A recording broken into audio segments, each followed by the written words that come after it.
आज हम लोग बड़े ही रोचक तथ्य के बारे में बात करेंगे और तथ्य ये है कि अभी तक हम लोग कॉन्टिनेंट्स के बारे में जो जानते हैं, वो हम लोगों ने जो पढ़ा है वो 7 कॉन्टिनेंट्स पढ़े हैं, कुछ देशों में 5 कॉन्टिनेंट्स पढ़ाया जाता है, क्योंकि यूरोप और एशिया को कुछ देशों में एक कॉन्टिनेंट की तरह ट्रीट करते हैं और अंटार्कटिका को कुछ लोग कॉन्टिनेंट की तरह नहीं लेते हैं। आज हम लोग ये जानेंगे कि 8th कॉन्टिनेंट भी प्रेजेंट है और ये 8th कॉन्टिनेंट क्या है, इसकी क्या खास बातें हैं, इससे रिलेटेड क्या फैक्ट्स हैं और क्या स्पेसिफिक कंडीशंस हैं जिसके लिए कॉन्टिनेंट कहा जा सकता है। ये सारी बातें जानने की हम लोग कोशिश करेंगे। आइए देखते हैं। ये हमारा अर्थ है और एग्जैक्टली अर्थ के बारे में अगर हम देखें तो प्रारंभ में ऑलमोस्ट 500 ईयर्स 500 मिलियन, ये हमारा अर्थ है। ऑलमोस्ट 500 मिलियन ईयर्स अगो ये जो अर्थ क्रस्ट है या जो कॉन्टिनेंटल क्रस्ट बोलते हैं, क्रस्ट दो तरह का होता है। एक कॉन्टिनेंटल क्रस्ट होता है जो कि हमारे एशिया, यूरोप, अमेरिका, ऑस्ट्रेलिया का जो क्रस्ट है, जो सरफेस है जिसको हम कॉन्टिनेंट बोलते हैं, तो उसको कॉन्टिनेंटल क्रस्ट बोलते हैं। और सी सरफेस, जो कि सी का सरफेस होता है, उसको ओशियानिक क्रस्ट बोलते हैं। इनके कॉम्बिनेशन रॉक कंटेंट या जो कंपोजिशन है वो अलग अलग होता है। तो इसी कॉन्टिनेंटल क्रस्ट और ओशियानिक क्रस्ट के बेसिस पर कॉन्टिनेंट या इनको डिफाइन किया जाता है या बताया जाता है। प्रारंभ में पूरा का पूरा एक सिंगल क्रस्ट की तरह था। कॉन्टिनेंट एक सिंगल या सुपर कॉन्टिनेंट था जिसको पैंगिया बोलते हैं, Pangaea. So Pangaea basically it got splitted into two, ये दो पार्ट्स में टूट गया, एक लॉरासिया और दूसरा गोंडवाना लैंड। तो ये दो हिस्सों में टूटा।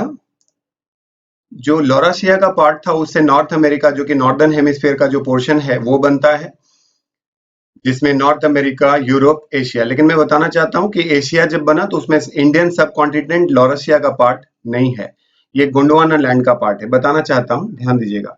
यहाँ पे ये हमारा जो है ये साउथ अमेरिकन कॉन्टिनेंट है, जिसको आप साउथ अमेरिका कहते हैं। ये यहाँ पे नॉर्थ अमेरिका है, ये नॉर्थ अमेरिका का कॉन्टिनेंट है। और ये हम लोगों को दिखाई दे रहा है कि ये अफ्रीका, ये अफ्रीका, अरबियन कंट्रीज, इधर आपका यूरोप दिख रहा है। Now beyond that Asia is there, ये उस दूसरे पोर्शन पे है।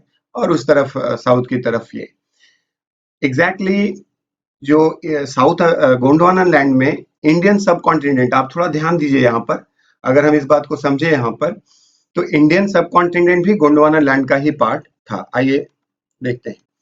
एक मैप के थ्रू अगर हम समझने की कोशिश करें तो पूरे वर्ल्ड मैप में आप देखें कि हमारे अभी तक जो हमने पढ़ा है वो Asian continent, we call it as Asian continent, European continent, African continent, North American continent, South American continent, Australian continent और ये अंटार्कटिका। तो इस तरीके से 7 हम लोगों ने पढ़ा है। एग्जैक्टली आप इस अगर मेडागास्कर पोर्शन को देखने की कोशिश करें तो ये मेडागास्कर बेसिकली ये स्लाइड की वजह से यहाँ से निकल चुका है। एग्जैक्टली वो अफ्रीका का पार्ट था और इसी मेडागास्कर पार्ट के साथ हमारे इंडिया का साउदर्न पोर्शन, जो साउदर्न रीजन, आप थोड़ा देखें, आप इस पोर्शन को मैच कर सकते हैं। तो ये वाला पोर्शन यहाँ से मैच हो रहा है।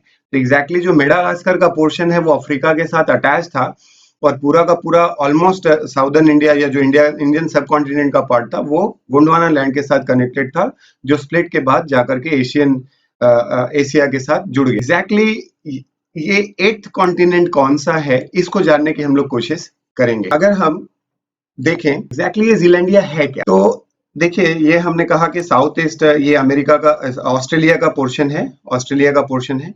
यहाँ पे क्या है, ये आपको न्यूजीलैंड दिख रहा है, ये आपको यहाँ पे न्यूजीलैंड दिख रहा है, ये ठीक है। और यहाँ थोड़ा सा जो हल्का सा ऊपर एक पोर्शन आपको दिखाई दे रहा है, इसको हम कैलिडोनिया बोलते हैं। न्यू कैलिडोनिया एक कंट्री है बेसिकली, और कुछ ऐसे रिजेस वगैरह उठे हुए हैं थोड़े बहुत जो आइसलैंड के फ्रेम में दिखते हैं।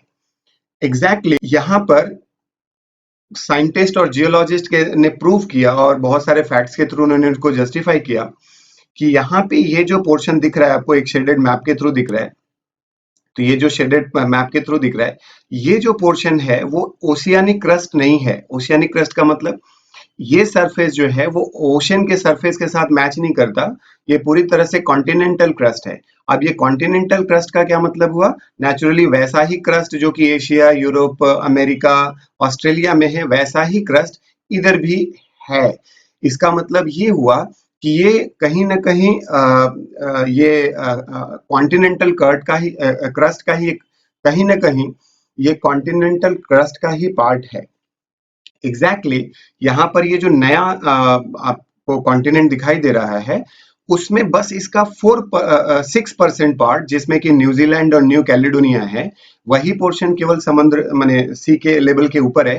Rest of the part 94% of the total this island sorry continent, इस कॉन्टिनेंट का केवल 6% पार्ट ही ऊपर है, जो कि न्यूजीलैंड और न्यू कैलिडोनिया के फ्रेम में यहाँ दिख रहा है, और 94% पार्ट सबमर्ज्ड है।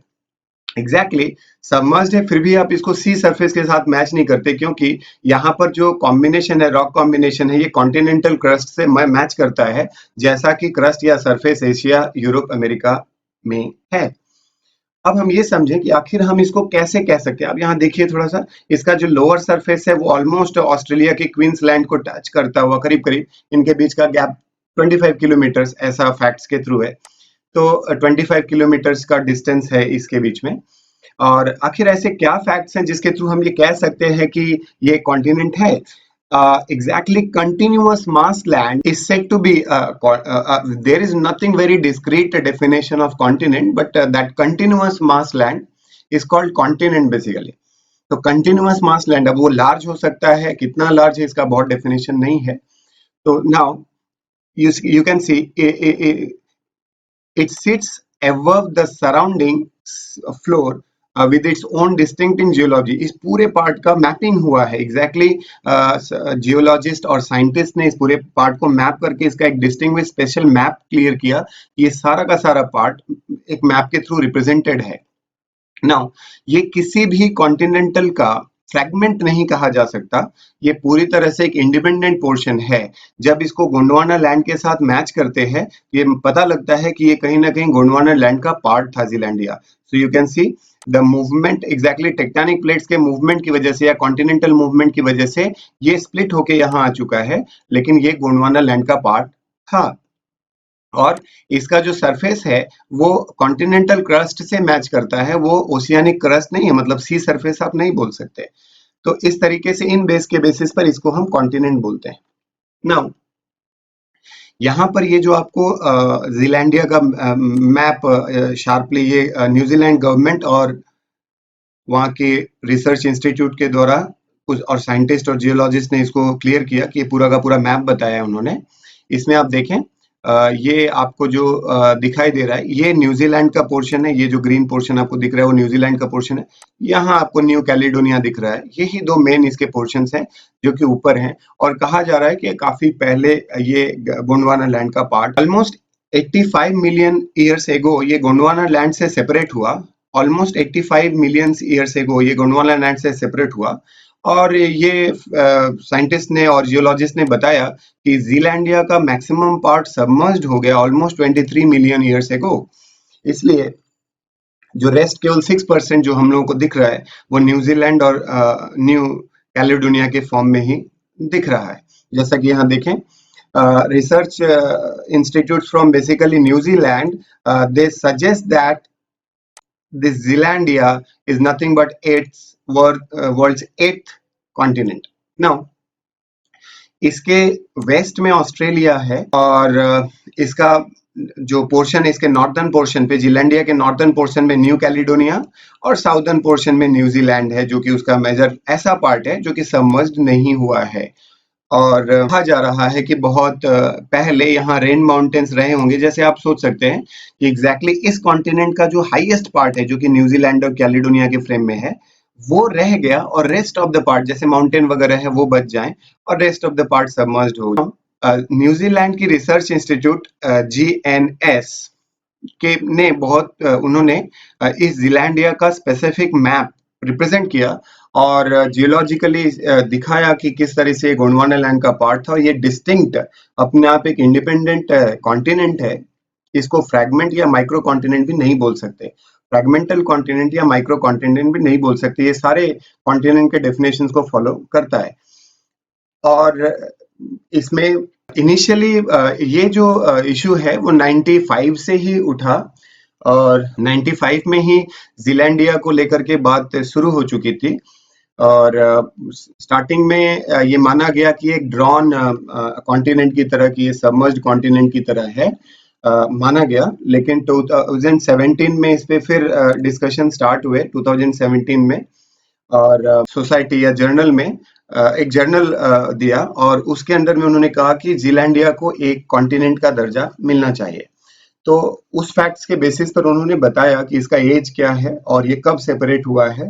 तो लगभग इसकी सारी जानकारियां उपलब्ध हैं कि गोंडवाना लैंड से ये 80 मिलियन ईयर्स एगो सेपरेट हुआ है और जिसका मेन पार्ट न्यूजीलैंड और कैलेडोनिया के फ्रेम में दिख। एक दूसरी संस्था जो कि CNN अमेरिकन संस्था है, वो क्लेम करती है कि ज़ीलैंडिया जो है कभी एक समय हेवी रेन फॉरेस्ट और डायनासोर्स का स्थान रहा होगा, जहां डायनासोर्स भी रहे होंगे, इसलिए बहुत सारे ऑर्गेनिक कंपाउंड्स भी अंदर हो सकते हैं।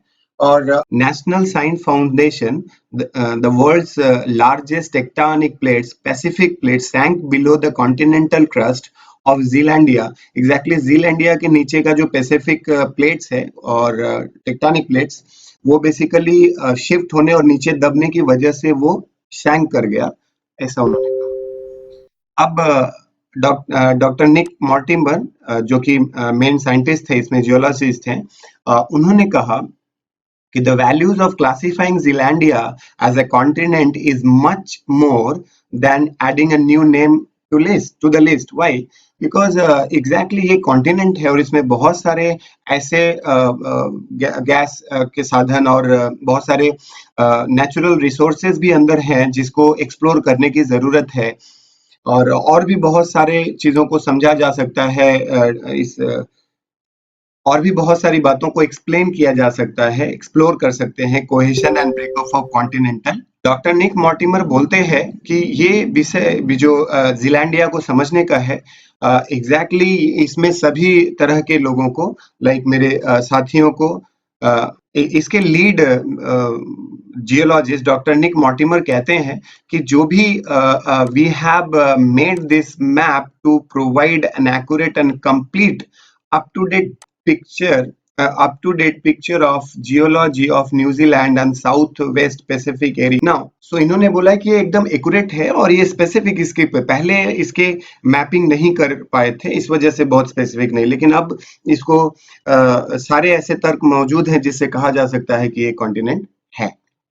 एग्जैक्टली इस पे और भी बहुत सारे काम हो रहे हैं, जैसे कि एक seabed project 2030. It is what basically exactly bathymetry is nothing but what this is a shaping of the ocean floor basically, so it's a kind of mapping of ocean floor that is called bathymetry.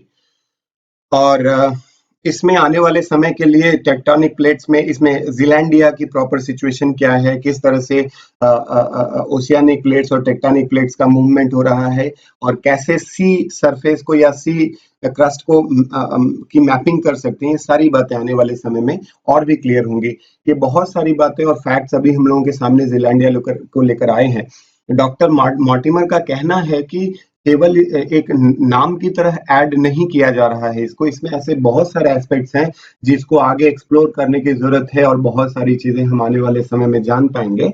और natural resources के point of view से भी ये काफी एक अच्छा news है हम सभी के लिए, तो इस पर जरूर देखने की जरूरत है और आने वाले समय में इस पे और भी बहुत सारे डेवलपमेंट्स होते रहेंगे जिस पे हम लोग और भी बातें देखेंगे। So thanks for listening, thanks to all of you, thank you.